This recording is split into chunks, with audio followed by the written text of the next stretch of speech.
नमः श्रीयतिराजाय विवेकानन्दसूरये सच्चित्सुखस्वरूपाय स्वामिने तापहारिणे। नमस्कार। दिव्यत्रयীর অপার কৃপায় ভগিনী নিবেদিতা রচিত অমর গ্রন্থ the master as I saw হিমের বঙ্গানুবাদ স্বামীজিকে যেরূপ দেখিয়াছি গ্রন্থ পাঠের 50তম পর্বে আপনাদের স্বাগত জানাই। আমরা এই গ্রন্থের ত্রয়োদশ পরিচ্ছেদ মহাপুরুষ দর্শন প্রসঙ্গে পাঠে ছিলাম। পৃষ্ঠা সংখ্যা 125। মহাপুরুষগণ সম্বন্ধেও স্বামীজি অনুরূপভাবে আলোচনা করিতেন। যখন যাহার প্রসঙ্গ উঠিত তখন তাহার সম্পর্কে সমস্ত মন প্রাণ দিয়া এরূপভাবে কথা বলিতেন যে সেই সময়ের জন্য শ্রোতার মনে হইত ইহার অপেক্ষা শ্রেষ্ঠ মহাপুরুষ আর কেহ নাই। পওহারী বাবা সম্বন্ধে এত বিশদভাবে বলিবার চেষ্টা করিতেন যে অতঃপর ওই বিষয়ে কোনো অনিশ্চিত প্রশ্ন উত্থাপন করা ভদ্রতা বিরুদ্ধ বলিয়া বোধ হইত। সেই মহাত্মার দেহত্যাগকালে যাহারা স্বামীজির নিকট উপস্থিত ছিলেন তাহারা জানিতেন তাহার নিকট পওহারী বাবার স্থান ছিল শ্রীরামকৃষ্ণের পরেই। তাহারা আরও জানিতেন পওহারী বাবার ভালোবাসার ন্যায় আর কিছুই তাহার নিকট ঐরূপ মূল্যবান ছিল না। তারপর ঘণ্টাখানেক ধরিয়া তিনি আরও একজন মহাপুরুষ যাহাদের তিনি দর্শন করিয়াছিলেন তাহাদের বিষয় গল্প করিতে লাগিলেন। ত্রৈলঙ্গ স্বামীকে যখন স্বামীজি দেখেন তখন তিনি অত্যন্ত বৃদ্ধ। দেখিলে মনে হইত 100 বৎসরের অধিক বয়স। তিনি মৌন অবলম্বন করিয়া থাকিতেন। কাশীতে এক শিব মন্দিরে পড়িয়া থাকিতেন। শিবলিঙ্গের উপর পা দিয়াই শুইয়া আছেন।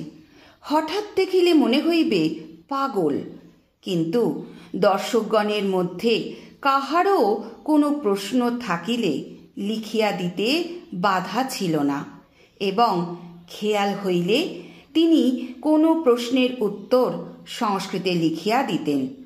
কিছুদিন পূর্বে ইনি দেহত্যাগ করেন।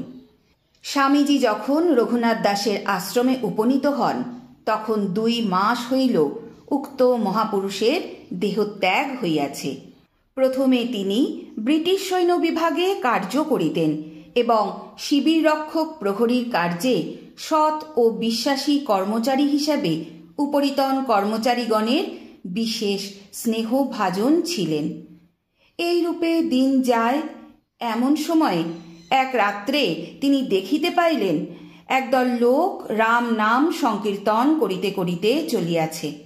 উহা শুনিবার পর নিজ কর্তব্য পালনে যথাসাধ্য চেষ্টা করিলেও বল রাজা রামচন্দ্র কি জয় এই ধ্বনি শুনিবা মাত্র তিনি উন্মত্ত প্রায় হইয়া উঠিলেন।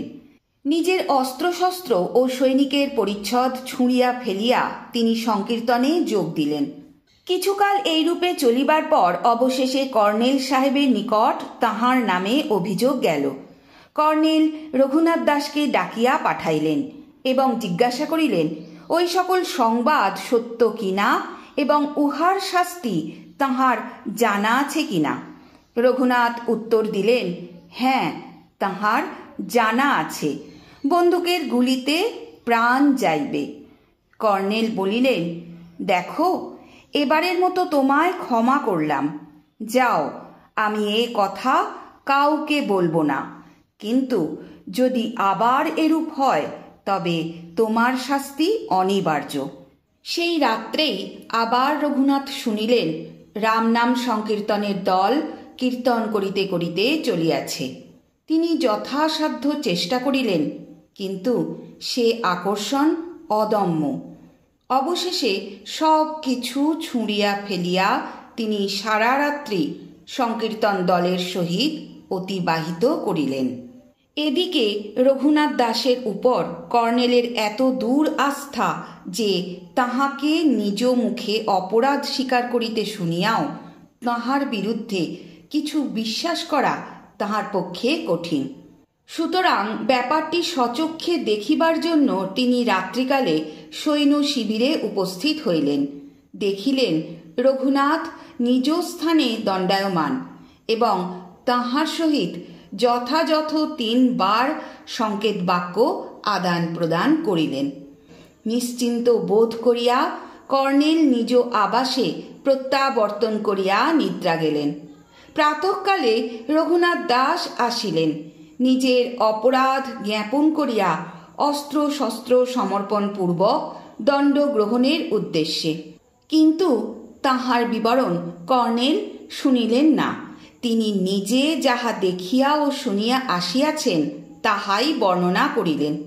বিস্ময়ে হতবুদ্ধি রঘুনাথ কার্য হইতে কোনো প্রকারে নিষ্কৃতি লাভ করিবার জন্য জিদ করিতে লাগিলেন। এই যে তাহার প্রভু রামচন্দ্র, যিনি ভৃত্যের জন্য ওই রূপ করিয়াছেন, প্রতিজ্ঞা করিলেন এখন হইতে তিনি আর কাহারও দাসত্ব করিবেন না। স্বামীজি বলিলেন তিনি সরস্বতী নদীর তীরে বৈরাগী সাধুর জীবনযাপন করতে লাগলেন। লোকে তাঁকে অজ্ঞ মনে করত, কিন্তু আমি তাঁর ক্ষমতা জানতাম। তিনি প্রত্যহ হাজার হাজার লোককে খাওয়াতেন। কিছুদিন পরে হয়তো গমওয়ালা এসে তার প্রাপ্য চাইত। রঘুনাথ দাস বলতেন, কত? 1000 টাকা? দাঁড়াও দেখি। কই, মাসখানেকের ভেতর তো কিছু টাকা কড়ি পাইনি। এ টাকাটা কাল আসবে মনে হয়। টাকা ঠিক সেই দিনই আসত, তার একটুও অন্যথা হতো না। একজন রঘুনাথ দাসকে জিজ্ঞাসা করেন রামনাম সংকীর্তন দলের গল্পটি সত্য কিনা। উত্তরে তিনি বলেন, এ সকল খবর জেনে লাভ কি? প্রশ্নকর্তা বলিলেন, আমি কৌতূহলী হয়ে জিজ্ঞেস করছি না, আমি শুধু জানতে চাই এরূপ ব্যাপার ঘটা সম্ভব কিনা। রঘুনাথ দাস উত্তরে বলেন, ভগবানের ইচ্ছায় সকলই সম্ভব। স্বামীজি তারপর বলিতে লাগিলেন, আমি হৃষিকেশে অনেক মহাপুরুষ দেখেছি। একজনের কথা আমার মনে আছে। তাকে দেখে পাগল বলে বোধ হয়েছিল।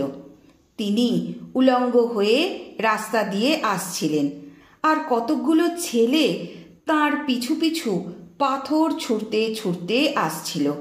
তার মুখ ও ঘাড় থেকে দরদর করে রক্ত পড়ছে, তবুও তিনি হেসে কুটি কুটি হচ্ছেন। আমি তাকে কাছে এনে ক্ষতগুলি ধুয়ে দিলাম এবং রক্তপাত বন্ধ করবার জন্য ন্যাকড়া পুড়িয়ে সেখানে লাগিয়ে দিলাম। যতক্ষণ আমি এ সকল কাজে ব্যস্ত ছিলাম, তিনি উচ্চ হাস্য করতে করতে ছেলেদের পাথর ছোঁড়াছুড়ি নিয়ে কি অপূর্ব আনন্দ উপভোগ করছিলেন। তাই আমাকে বলতে লাগলেন, বললেন, জগৎ পিতা এভাবেই খেলা করে থাকেন। এদের মধ্যে অনেকে লোকসঙ্গ থেকে নিষ্কৃতি পাবার জন্য লুকিয়ে থাকেন। লোকজন তাদের কাছে উৎপাতের হেতু মাত্র। একজন তার গুহার চারদিকে মানুষের হাড় ছড়িয়ে রেখেছিলেন এবং রটিয়ে দিয়েছিলেন যে তিনি সব মাংসভোজী। আর একজন পাথর ছুঁড়তেন। তাঁরা এরকম নানা উপায় অবলম্বন করে থাকেন। কখনো কখনো তাদের হঠাৎ চৈতন্যোদয় হয়। একটা ঘটনা বলছি। একটি ছোকরা অভেদানন্দের কাছে উপনিষদ পড়তে আসত।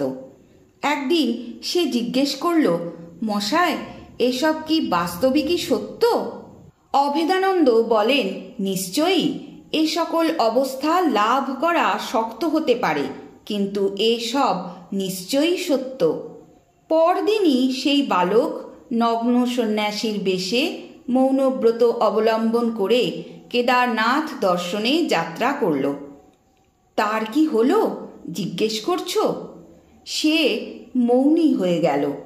কিন্তু সন্ন্যাসীদের আর পূজা, তীর্থযাত্রা বা তপস্যাদি করতে হয় না। তবে কেন তাঁরা তীর্থ থেকে তীর্থান্তরে দেব দর্শনাদি করে বেড়ান এবং নানা রকম কঠোর তপশ্চরণ করেন। এভাবে পুণ্য অর্জন করে তাঁরা জগৎকে দান করেন। তারপর হয়তো শিবির আনার গল্প হইল। বর্ণনান্তে স্বামীজি বলিলেন, এই সব গল্পই আমাদের জাতির হৃদয়ের অন্তরতম প্রদেশ অধিকার করে রয়েছে। কখনো ভুলো না যে সন্ন্যাসী দুটি ব্রত গ্রহণ করেন, একটি সত্যোপলব্ধি, অপরটি জগতের হিত সাধন। আত্মন মোক্ষার্থং জগদ্ধিতায় চ। আর তাঁর সবচেয়ে কঠোরভাবে পালনীয় ব্রত হল তিনি স্বর্গাদি লাভের চিন্তা পর্যন্ত বর্জন করবেন। আজ পাঠের এখানেই বিশ্রাম। ওং পরতত্ত্বে সদা লীনো রামকৃষ্ণ সমাজ্ঞয়া यो धर्म स्थापनरत विदेशं तं नमाम्यहम्।